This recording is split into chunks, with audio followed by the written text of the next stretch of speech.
Assalamu alaikum friends. I hope you find shine. Thank you so much for welcome to YouTube family. Welcome to Khalid Tech.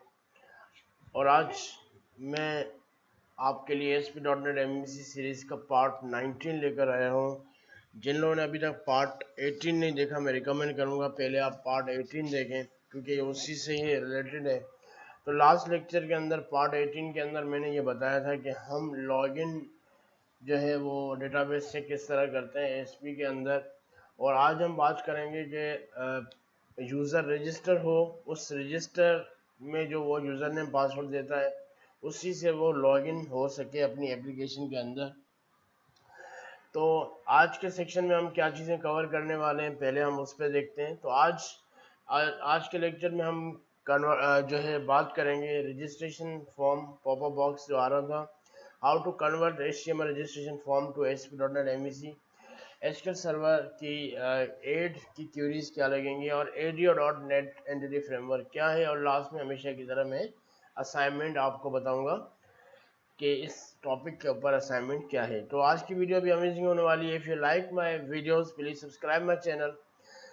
तो start करते हैं। Basically इस slide के अंदर मैंने वो सारे स्टेप मेंशन किए हुए हैं जो अभी मैं करने वाला हूँ। तो आज हम इस रजिस्ट्रेशन के ऊपर बात करेंगे। लास्ट वीडियो के अंदर मैंने जो काम किया था वो मैं आपको दिखा देता हूँ कि लास्ट वीडियो के अंदर हमने जो काम किया था वो बेसिकली यहाँ तक हमने काम किया हुआ है कि लॉगिन हमने किया, और बेसिकली यहाँ पे रजिस्टर पे मैंने काम नहीं किया था। तो आज मेरी वीडियो रजिस्टर के ऊपर है और लास्ट वाली वीडियो मेरी लॉगिन के ऊपर थी।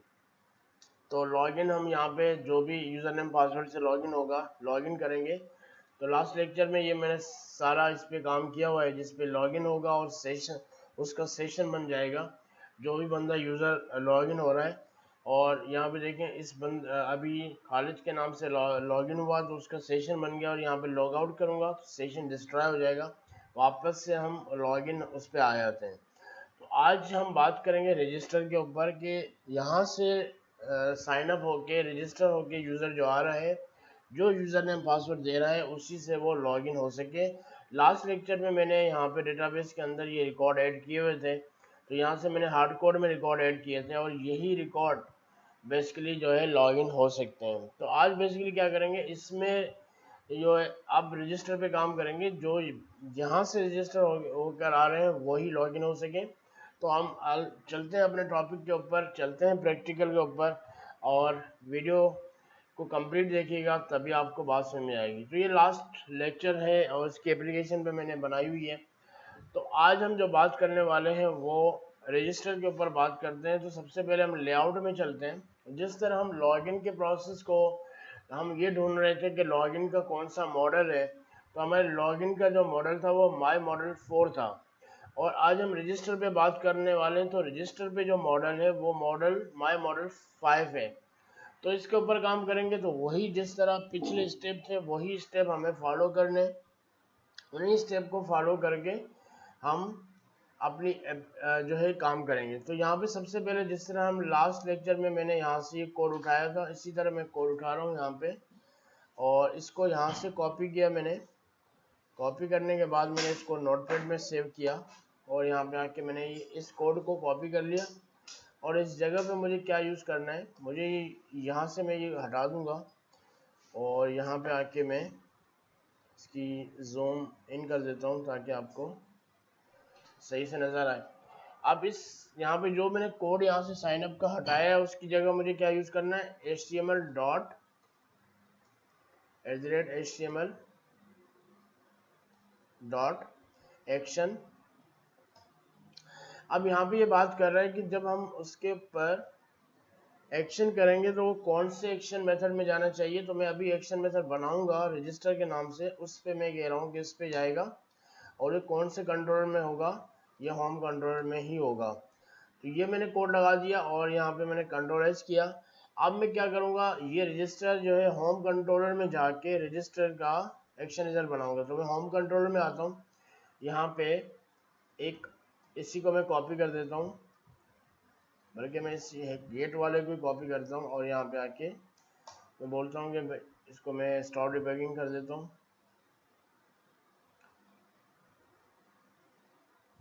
और यहाँ पे आके मैंने इसको कॉपी किया और यहाँ पे आके मैं पेस्ट कर दिया। और इसका नाम मुझे क्या रखना है, रजिस्टर। जो नाम मैंने वहाँ पे रखा हुआ है वही नाम मुझे यहाँ पे रखना है। रजिस्टर के नाम से मैंने यहाँ पे बना दिया और ये गेट फंक्शन है। और यहाँ पे आके अब ये रजिस्टर का हमारे पास गेट फंक्शन बन गया।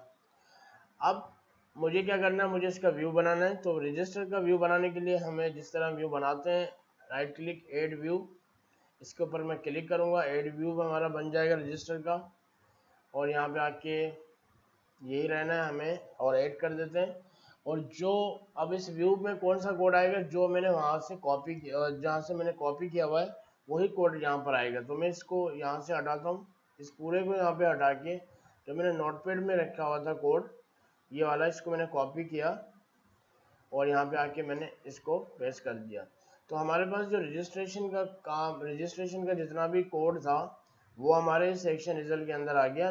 कौन से सेक्शन रिजल्ट के अंदर, जो अभी हमने रजिस्टर का एक्शन रिजल्ट बनाया, इसके व्यू के अंदर ये चीज़ आ गई। अब मुझे क्या करना है, मुझे सबसे पहले उसको एसपी में कन्वर्ट करना है। तो यहाँ पे मैं इसको बोलूँगा कि इसके में जो डेटा आएगी वो कहाँ से आएगी, @ मॉडल, और उसका नाम, एप्लीकेशन का नाम देखते हैं कि क्या नाम है।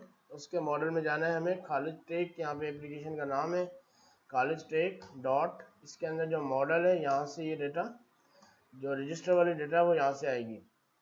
उसके बाद हमने इसको मॉडल में कर दिया। और तो यहाँ पे हम बात कर रहे थे कि कौन से मॉडल से डेटा आएगी, वो हमें बताना है। मॉडल डॉट यूज़र से डेटा आएगी, ये हमने बता दिया। अब क्योंकि ये फॉर्म है, जिस तरह हमने लॉगिन फॉर्म को एसपी में कन्वर्ट किया था, इसी तरह हमारे पास यहाँ पे कन्वर्ट होगा। तो मैं यहाँ पे कौन सी फील्ड कन्वर्ट करना चाह रहा हूँ, मैं बेसिकली अभी सिर्फ ईमेल और पासवर्ड को ही रजिस्टर करवा रहा हूँ। तो मैं अभी इसको कमेंट कर देता हूँ, ठीक है। क्योंकि अगर आपको ये नेम और कंफर्म नेम की फील्ड बढ़ानी है तो फिर आप डेटाबेस के अंदर आके एक कॉलम बढ़ाओगे नेम का। तो इसलिए मैं यहाँ पे जो डेटाबेस के अंदर टेबल है यूजर नेम पासवर्ड, उसके हिसाब से फॉर्म को बना रहा हूँ, बाकी मैं कमेंट कर रहा हूँ। ईमेल को मुझे क्या करना है, मैं यहाँ पे कमेंट कर रहा हूँ। और यहाँ पे आके अब मुझे ईमेल के लिए एक बनाना पड़ेगा। क्या बनाना पड़ेगा, @ मैं जूम इन कर देता हूँ ताकि आपको नज़र आए। यहाँ पे आके मुझे इस ईमेल की जगह @HTML dot text box for, किसके लिए टेक्स्ट बॉक्स चाहिए, x lambda expression x dot user name के लिए टेक्स्ट बॉक्स चाहिए। और यहाँ पे पासवर्ड वाली चीज़ को भी मैं यहाँ पे कमेंट कर देता हूँ। और एक मुझे पासवर्ड के लिए चाहिए @HTML डॉट पासवर्ड फॉर आ गया x lambda expression x dot password के लिए फील्ड बन गई। अच्छा, कंफर्म पासवर्ड पे अभी मैं काम नहीं कर रहा। कंफर्म पासवर्ड पे मैं एक और वीडियो बनाऊंगा, जब वैलिडेशन की वीडियो होगी उसमें मैं ये कंफर्म पासवर्ड पे काम करूंगा। अभी जस्ट ये फील्ड में रहने देता हूँ, लेकिन ये अभी ये कंफर्म पासवर्ड में इस वीडियो में काम नहीं करूंगा। अब अगली वीडियो मेरी वैलिडेशन के ऊपर आएगी, उसके ऊपर मैं कंफर्म पासवर्ड पे काम करूंगा।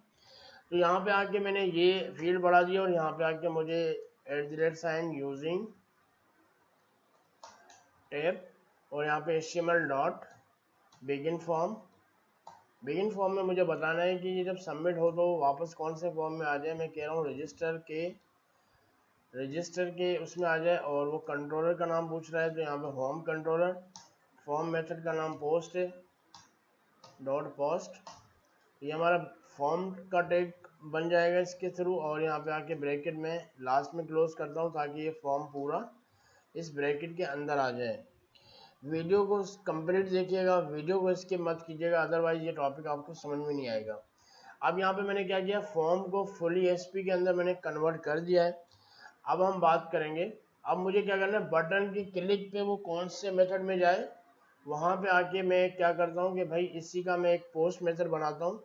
तो मैंने इसको कॉपी किया और इसी को मैंने कॉपी किया और यहाँ पे पेस्ट कर दिया। और इसको मैं कहता हूँ कि ये हमारा पोस्ट मेथड है, HTTP पोस्ट, ये हमारा पोस्ट मेथड हो गया। और यहाँ पे मैं इसको ओवरराइड करता हूँ, जो हमारा मॉडल का नाम है यूज़र यू, और यहाँ पे आके user US db dot users dot. अब यहाँ पे देखें हम एड लगाएंगे क्योंकि हम साइन अप कर रहे हैं, तो मतलब डेटा इंसर्ट हो रहा है। लॉगिन के टाइम हमने क्या यूज़ किया था, वेयर, क्योंकि हमें कंडीशन मैच करवानी थी कि select static from register users table where user name बराबर हो एंड इक्वल पासवर्ड बराबर हो। वहाँ पे हम मैच करवा रहे थे स्पेसिफिक, जहाँ वेयर वहाँ लगता है जहाँ स्पेसिफिक कंडीशन हमें मैच करवानी है। लेकिन यहाँ पे क्या कर रहे हैं, साइन अप जब हम कर रहे हैं, रजिस्टर कर रहे हैं, तो डेटा इंसर्ट करवा रहे हैं। तो यहाँ पे इंसर्ट या कीवर्ड नहीं है, यहाँ पे ऐड, क्या ऐड करना है, वो डेटा कहाँ से आएगी, जो यू के पास डेटा आएगी। तो यहाँ पे मैं कह रहा हूँ कि यू के पास जितना भी डेटा आएगा वो डेटा कर दो इंसर्ट। इफ अगर डेटा इंसर्ट हो जाए तो इफ यूएस नॉट नल है, सही है, ये इसका मतलब ये है कि डेटा इंसर्ट हो रहा है। अगर डेटा इंसर्ट नहीं होगा तो यूएस के पास क्या होगा, देखिए ये जब क्यूरी चलेगी तो हमारे पास यूएस के पास वन रो इफेक्टेड आएगा। वन रो इफेक्टेड तब आएगा जब रिकॉर्ड इंसर्ट हो जाएगा। तो यहाँ मैं कह रहा हूँ कि अगर रिकॉर्ड इंसर्ट हो जाए तो क्या है, तो मैं कह रहा हूँ कि जब रिकॉर्ड इंसर्ट हो जाए तो हमारे पास db डॉट सेव चेंजेस, और फिर हम मॉडल स्टेट को क्लियर कर देते हैं। और यहाँ पे मैंने मॉडल स्टेट को क्लियर कर दिया जब डेटा हमारा इंसर्ट हो जाएगा। और मैं यहाँ पे कह रहा हूँ कि टाइम डेटा, यहाँ पे मैं एक मैसेज पास करवा रहा हूँ, message equal register successfully, register successfully, register successfully. और यहाँ टाइम डेटा को मैं कीप कर दूंगा, टाइम डेटा डॉट कीप, ताकि अपनी टाइम डेटा की वैल्यू क्लियर ना हो, वहाँ पे रहे। और यहाँ पे आके एल्स में अगर रिकॉर्ड इंसर्ट नहीं हो रहा तो फिर क्या है, फिर क्या आना चाहिए, इस मैसेज को यहाँ पे मैं पास कर देता हूँ और यहाँ पे आके मैं एल्स में लगा देता हूँ और कहता हूँ कि not register successfully, not register successfully और कीप। और यहाँ पे आके मैं और कह रहा हूँ कि अगर रिकॉर्ड इंसर्ट हो जाए तो फिर रिटर्न कहाँ करें, कहाँ पे पेज रिडायरेक्ट करें, रिडायरेक्ट टू एक्शन, इंडेक्स में रिडायरेक्ट करें, कॉमा, कंट्रोलर का नाम क्या है, होम, होम में रिडायरेक्ट कर दें जब डेटा इंसर्ट हो जाए। तो यहाँ पे मैंने रिडायरेक्ट लगा दिया। इसी तरह अगर नहीं इंसर्ट हो तब भी वो इसी पेज में रिडायरेक्ट करवा दे, तो मैं इसको यहाँ पे आके रिडायरेक्ट करवा देता हूँ। तो ये हमारा क्या हो गया, ये रजिस्टर का कोड है, रजिस्टर हमने कर दिया। और यहाँ पे रजिस्टर पे जब क्लिक होगा तो ये पोस्ट के इवेंट में जाएगा और यहाँ पे हमने रिकॉर्ड को इंसर्ट करवाया हुआ है। तो अभी चलाते हैं, उम्मीद है कि ये काम करेगा। तो यहाँ पे आके एक दफ़ा बिल्ड कर देते हैं इसको, बिल्ड सक्सेसफुली। और यहाँ पे आके जब बिल्ड सक्सेस हो जाएगा तो मैं यहाँ पे आके इसको दोबारा से रन कर देता हूँ और उम्मीद है कि हमारा साइनअप जो है वो ठीक है। अब बिल्ड सक्सेस हो गया हमारे पास। अब यहाँ पे आके मैं इसको रन कर देता हूँ। अब देखते हैं हमारे पास रिकॉर्ड जो है वो इंसर्ट हो रहा है या नहीं हो रहा। अच्छा, मैंने उसको मैसेज को वहाँ पे व्यू नहीं करवाया, तो पहले मैं वो करके आता हूँ कि ये जो मैंने होम कंट्रोलर के अंदर जो ये मैं टेम्प डेटा लगाया है, टेम्प डेटा को मैंने वहाँ पे यूज़ नहीं किया, तो मैं यहाँ पे आके टेम्प डेटा को भी यूज़ कर लेता हूँ। इस मैसेज को मुझे व्यू में प्रिंट करवाना है, तो टेम्प डेटा कहाँ पे शो करवाना है, मेरे रजिस्टर के सेक्शन के अंदर। तो रजिस्टर के अंदर आके मैं इसको बता देता हूँ कि ये मैसेज कहाँ पे शो हो। तो मैं इसके लिए यहाँ पे आके एक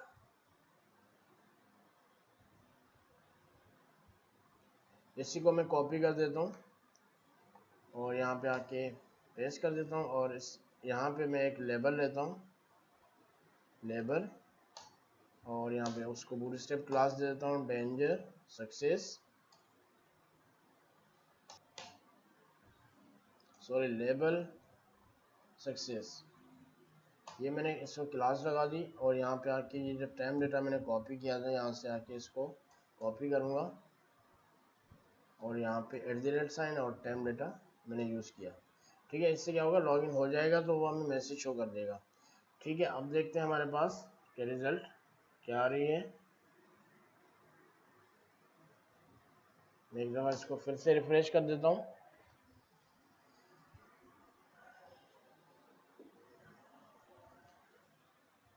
ठीक है, अब यहाँ पे आके मुझे क्या करना है, मुझे नया रजिस्टर करना है। तो यहाँ पे नया रजिस्टर करने के लिए मैं यहाँ पे कर देता हूँ, सपोज हमारे पास रिकॉर्ड है अली, और यूज़र नेम इसका मैं पासवर्ड दे देता हूँ और इसका कंफर्म पासवर्ड देता हूँ। और यहाँ पे आके मैं रजिस्टर पे क्लिक कर देता हूँ। ठीक है, अब यहाँ पे देखते हैं हम कि हमारे पास अली रजिस्टर हुआ है नहीं हुआ। तो मैं एक दफ़ा डेटाबेस को रिफ़्रेश कर देता हूँ। तो इस डेटाबेस को मैं रिफ़्रेश कर दूँगा। तो आप यहाँ पे देख सकते हैं कि हमारे पास सक्सेसफुली रजिस्टर हो गया है। यूज़र नेम अली है, पासवर्ड उसका 123 है। इसी से मैं आपको लॉगिन करके दिखाता हूँ। जो अभी करंटली यूज़र रजिस्टर हुआ है, ठीक है, यहाँ पे रजिस्टर सक्सेसफुली भी आपको लिखा हुआ आएगा जब भी आप पॉपअप में जाएंगे, क्योंकि डेटा रजिस्टर सक्सेसफुली हो गया था। अब लॉगिन के अंदर आके मैं यहाँ पे अभी जो मैंने रिकॉर्ड रजिस्टर किया है वो अली के नाम से किया है, पासवर्ड मैंने ये दिया हुआ था। और लॉगिन करते हैं। तो इस नाम से जब लॉगिन हो जाएगा तो हमारे पास सेशन बन जाएगा। आप यहाँ देख सकते हैं कि अली के नाम से सेशन बन चुका है, और यहाँ पे लॉग आउट करेंगे तो सेशन डिस्ट्रॉय हो जाएगा। इसी तरह मैं एक नया रिकॉर्ड और ऐड कर लेता हूँ। यहाँ पे आके मैं कर देता हूँ असद, यहाँ पे 1 2 3 4 5 1 2 3 4 5। तो यहाँ पे रजिस्टर कर रहे हैं, रजिस्टर करते हैं हम इसका। और यहाँ पे आके अगर सक्सेसफुली रजिस्टर हुआ होगा तो आप रजिस्टर पे क्लिक करेंगे, यहाँ पे आपको मैसेज भी दिखेगा रजिस्टर सक्सेसफुली। और यहाँ एक दफ़ा डेटाबेस को हम दोबारा से रिफ्रेश कर देते हैं। तो यहाँ पे देख सकते हैं कि हमारे पास रिकॉर्ड जो है वो रजिस्टर हो गया है। असद का रजिस्टर किया था, तो इसी को मैं वापस लॉगिन भी करके देखता हूँ कि असद के नाम से रजिस्टर हो रहा है या नहीं हो रहा। तो यहाँ पे आके मैं असद पासवर्ड देता हूँ 1 2 3 4 5, यहाँ से लॉगिन कर देता हूँ। तो यहाँ पे देख सकते हैं असद के नाम से सेशन बन चुका है और असद हमारे पास लॉगिन हो चुका है। तो गाइज उम्मीद है आपको ये बात समझ में आ गई होगी। तो हर वेबसाइट के अंदर, कोई भी डायनामिक वेबसाइट हो, ये 2 स्टेप बहुत ज़रूरी है। पहले हम रजिस्टर करवाते हैं, जैसे आप फेसबुक पे पहले साइन अप करते हो, फिर जो यूज़र नेम पासवर्ड होता है उसी से आप लॉगिन करते हो।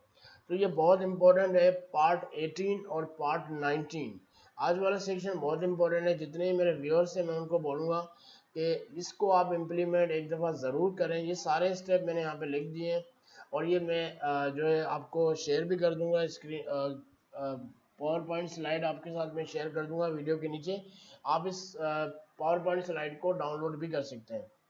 इसके अंदर जो बताने वाली टॉपिक है, इसके अंदर क्योंकि मैं अभी जो डेटाबेस मैंने बनाई थी वो ADO.NET एंटिटी फ्रेमवर्क के थ्रू बनाई थी। तो मैं आपको थोड़ा बहुत ADO.NET के बारे में बता देता हूँ।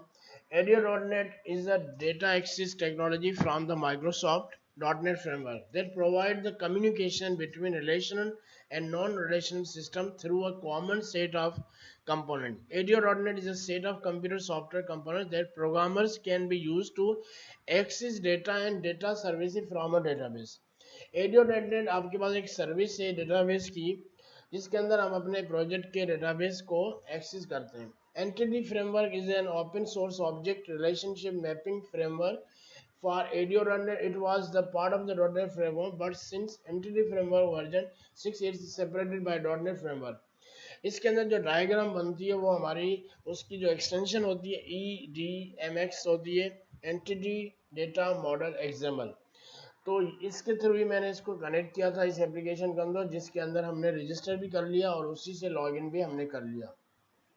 तो लास्ट में जिस तरह मैं असाइनमेंट देता हूँ, असाइनमेंट आपकी जितने भी मेरे लिसनर हैं, व्यूअर्स हैं, उनके लिए असाइनमेंट दे रहा हूँ कि पहले आप रजिस्टर बनाएंगे, रजिस्टर सक्सेसफुली हो जाए तो फिर उसी से ये लॉगिन करवाना है। यही आपका असाइनमेंट है। If you like my video please subscribe my channel. Thanks for watching. मिलते हैं नेक्स्ट वीडियो में, तब तक के लिए खालिद को दीजिए इजाज़त। अल्लाह हाफिज़।